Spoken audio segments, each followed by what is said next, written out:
Okay.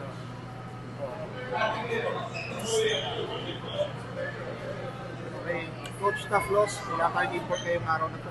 Yeah, it's a very frustrating night for us because all the players and local upbeat to play against Magnolia, and even nakita niyo naman the first half talagang lumaban sila. But it's obvious na import is the difference.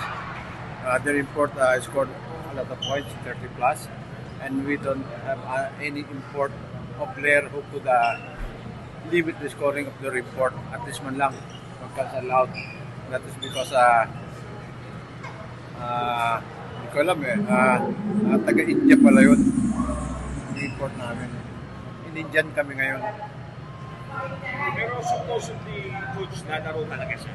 Usapan niya. Well, malinaw na malinaw yun until yesterday, ganyan. So, and last night nga, I was able to talk to the driver, and then he asked, you ready to play? He said, good feeling last night.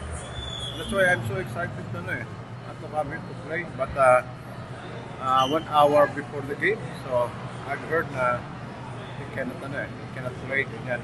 So that's very unprofessional for a player like him. At least man lang he show up here. Ganyan, and then the day he was not able to practice in the last 3 days. Of course, the first day of kami, Thursday, and Friday, he show up and have some treatment. But there's no injuries. Walang And I asked him, you're going to practice? I just want to rest. And I'll just start. Okay, see you tomorrow. Okay, it's very important practice for us to prepare because the situation right now is not cooperating with our standing. So, I'm expecting na he will show up today, but wala Yeah, kaya mahirap Alam naman natin, every time na maglalaro ka na walang import, mahirap walang preparation. Just now, before 1 hour before, kalang namin nalaman na hindi siya maglalaro. So what will be your recommendation? Yeah, the management, Boss Robert, Boss G, so kami. And then, of course, a replacement. Pero lang pinaka... Yeah, I think in the next few days malalaman yun. Baka yung yun.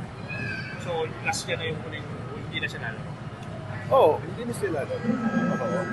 And I don't know anong magiging consequences na. Dahil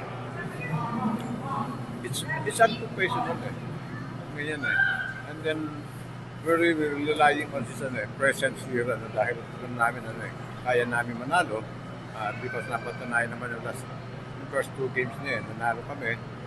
He helps a lot, at least double siya. Pero tonight, nobody could stop Chapman. In terms of size, talaga wala kami match up That's why we're very frustrated sa nangyari ngayon. But sabi ko, hindi ko alam kung anong consequences merong mangyayari about sa kanya. Oh.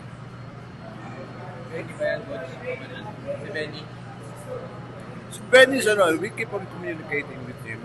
Unfortunately, before itong mga import namin, may commitment siya sa Korea.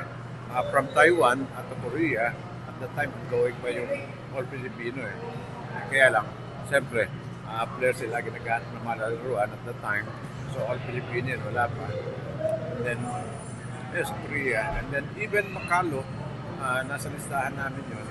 But I monitored siya mga game niya dito sa Taiwan His team is number 1 sa tournament nila and their games I think maging available pa siya ng mid-May.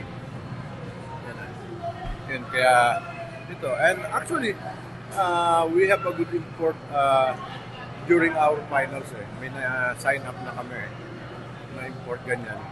Kaya lang, hindi na-release siya ng kanyang mother team dahil siyempre, kailangan din siya dun And then, we're waited for 3 weeks. Kaya lang, very close na to the opening. So, opted to look for someone. And then, I think 3 3 import eh. Biglang na-sign up ng ibang tournament. Ganyan ano.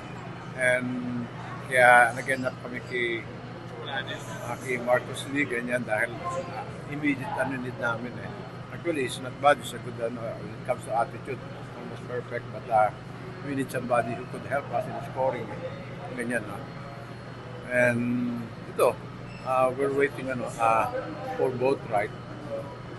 I think maybe in the next game, andyan na sila.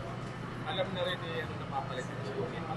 Hindi, dahil Sige, okay. hindi niya alam, ganyan. Dahil paano namin papalitan yun?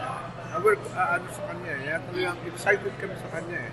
Yung first day nakita namin malaki, may move, tapos nag-shooting, may tira, hindi sa piano. And makikita mo yung mga review sa kanya, especially sa mga mga expert na makikita mo ang ganda ng ng sinasabi kung makukuha namin siya dahil updated sa sistema namin and we could play with Jumar. Imagine meron kang 7-footer with Jumar. So it's a big advantage against any team when it comes to size. Coach, kung humingi siya ng kapatawaran para makabalik, one more chance na. Yeah, kami naman tao lang tayo eh. Pwede kami magpatawad pero he has to face the consequences na dapat na mangyari sa kanya.